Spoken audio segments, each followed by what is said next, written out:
est-ce que ce serait utopique, ironique de dire dans 5 ans que le Congo est le premier pays producteur de batteries et que tous les pays achètent les batteries pour faire rouler les voitures, Tesla, pour faire fonctionner les téléphones, pour faire fonctionner les ventilateurs, les appareils électroniques et tout ça là au Congo. Comment peut-on posséder 78% de diamants de la planète, 89% de platine, dont la moitié de la production est utilisée par l'industrie automobile, 81% de chrome, 61% de manganèse, 60% de cobalt, 20% de la production mondiale d'uranium, 90% des réserves de platinoïdes, 80% de coltan, 70% de tantal, 40% des réserves aurifères et 10% des réserves pétrolifères. Bref, comment peut-on détenir le tiers des réserves mondiales, tout minerai confondu, et rester le continent le plus pauvre du monde? Qu'est-ce qui peut expliquer cette ineptie, cette incongruité? Et comment en sortir?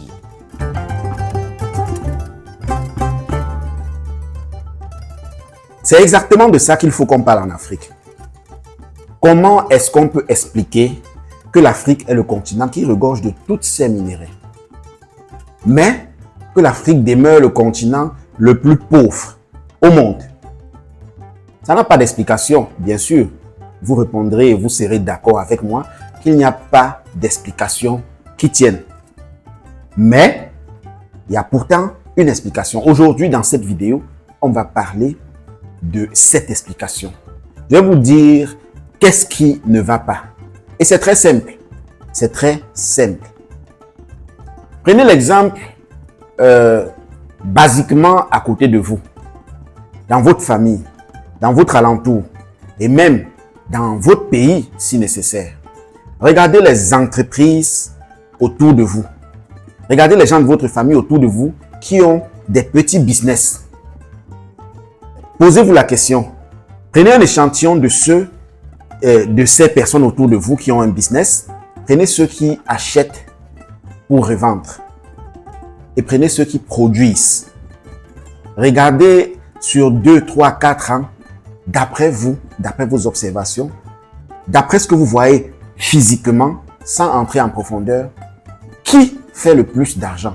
Qui est plus prospère? Qui peut être très riche? Est-ce que vous en connaissez beaucoup d'entreprises qui ne font que dans l'achat et la revente et qui sont des multinationales? Je dis bien achat, revente, multinationales.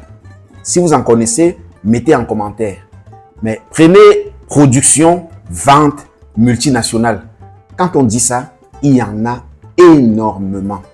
Que ce soit auprès de vous, que ce soit des entreprises familiales, que ce soit des entreprises nationales, que ce soit des multinationales, vous allez voir auprès de vous, ceux qui produisent sont ceux qui sont les plus nantis.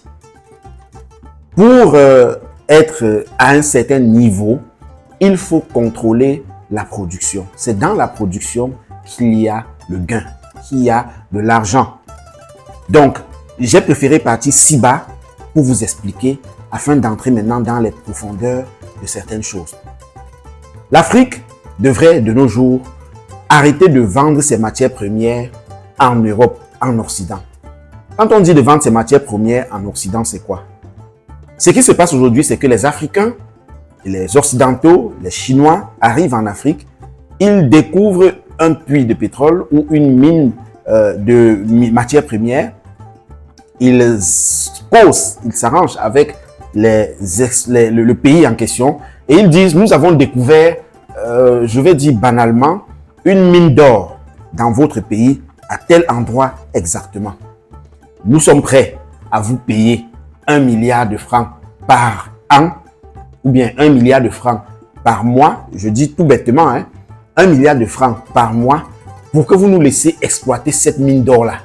Donc, vous versez 1 milliard à l'État, je ne sais pas, du Bénin, du Cameroun, du Burkina Faso, du Mali, du Niger, de Côte d'Ivoire, du Sénégal. On vous verse 1 milliard par mois, mais on a l'exclusivité d'exploitation de ce site-là pendant 30 ans.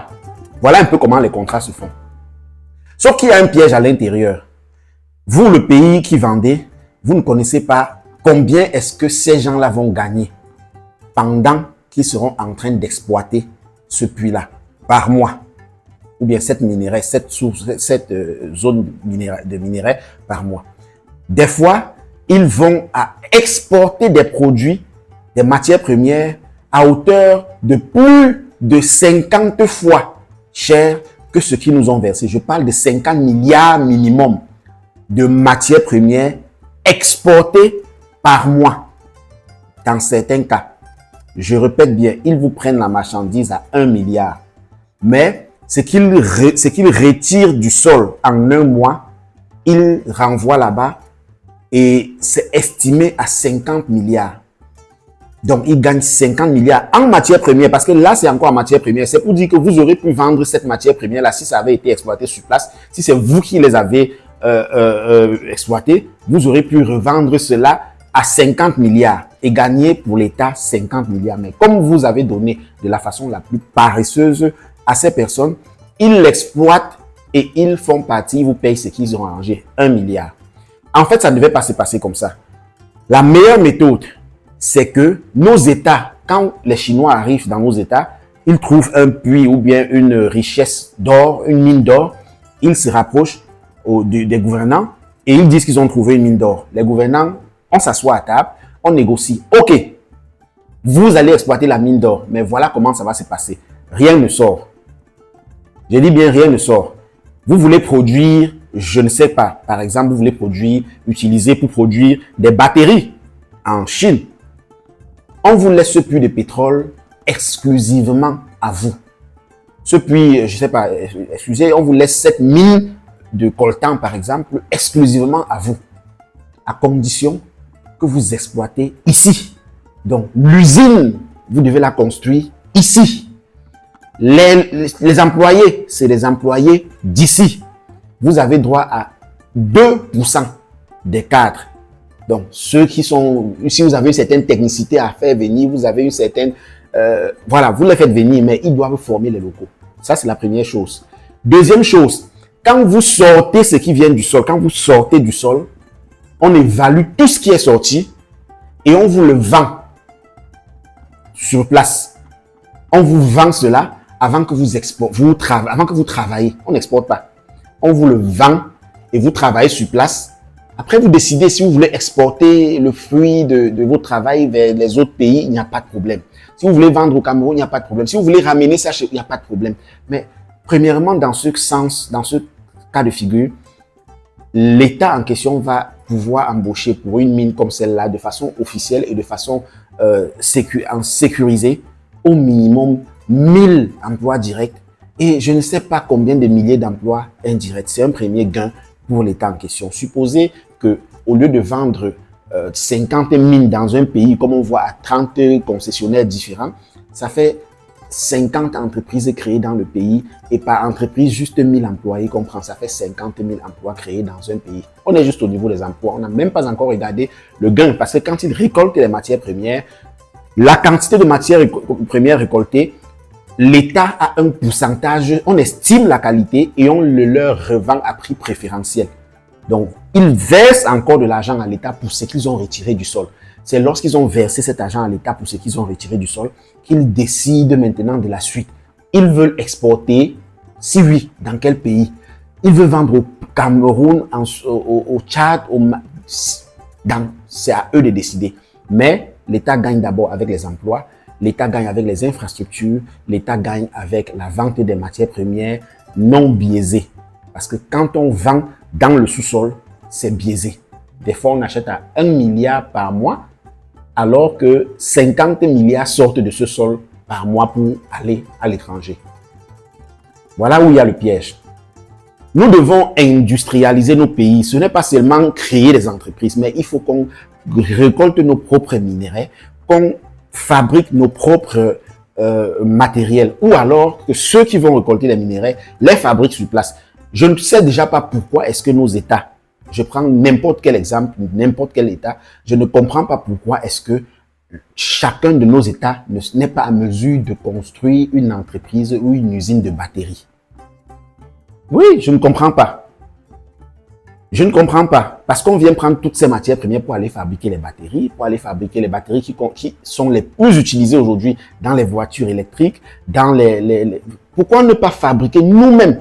On entend dans 5 ans que le Burkina Faso est le plus grand producteur de batteries au monde. Et que tout le monde entier soit obligé pour les voitures électriques qu'on vend, partout dans le monde, qu'on soit obligé de prendre les batteries en question au Congo.